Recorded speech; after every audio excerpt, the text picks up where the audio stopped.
Hey everybody, I thought I'd do a quick overview on my new 18-card micro game, Heartseekers. Unfolds like this. The rules are inside the little tuck box.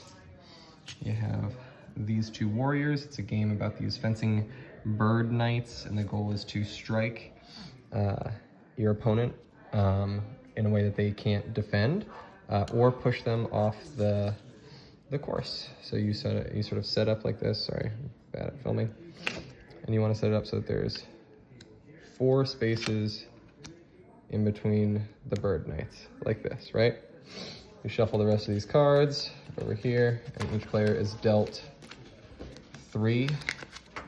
They're already kind of shuffled. I'm just going to deal 1, 2, 3, just to kind of show like a sample turn. 1, 2, 3. You pick a player to go first, and basically each turn you are going to play a card from your hand after you draw a card from this deck. If there are no cards to draw from the deck, you can kind of shuffle the discard piles back into a new deck. So let's see, with this card we have advance, riposte, parry. So this is great. You can only riposte after you parry. Let's say advance, right? Move closer. And this is the big sort of like icon here, 1 square, right? So I'm gonna move forward 1 square. I play this card face up, right?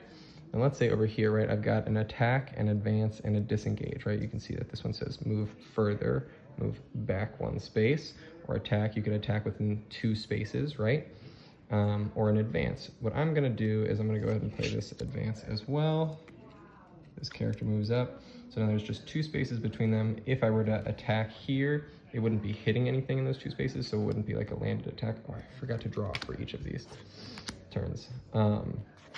Let's go ahead and go into the next turn. So what I'm gonna do is I could attack here, right?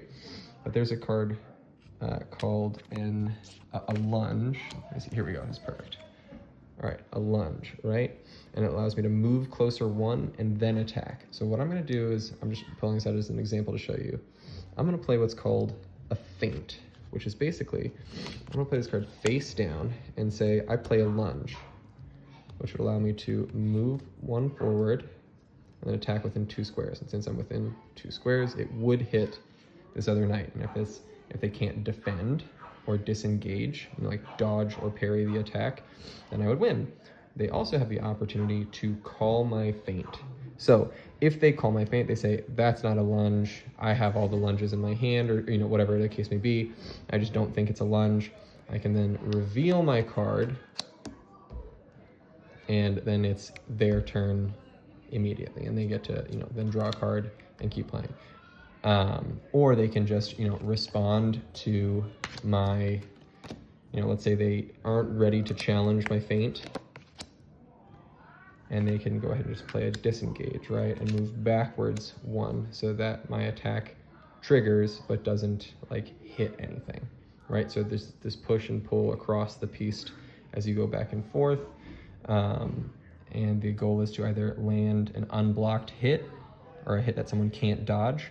Here, let's say, or push them off the board, right? And if you were to like move forward here, you would push them forward and things like that, Let's say here, for example, I play an attack on this turn.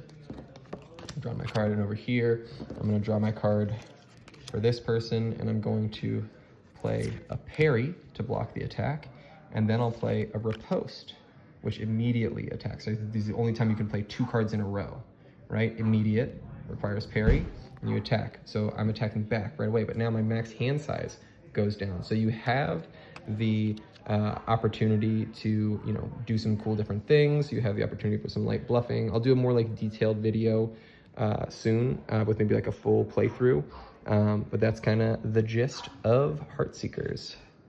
Hope you dig it.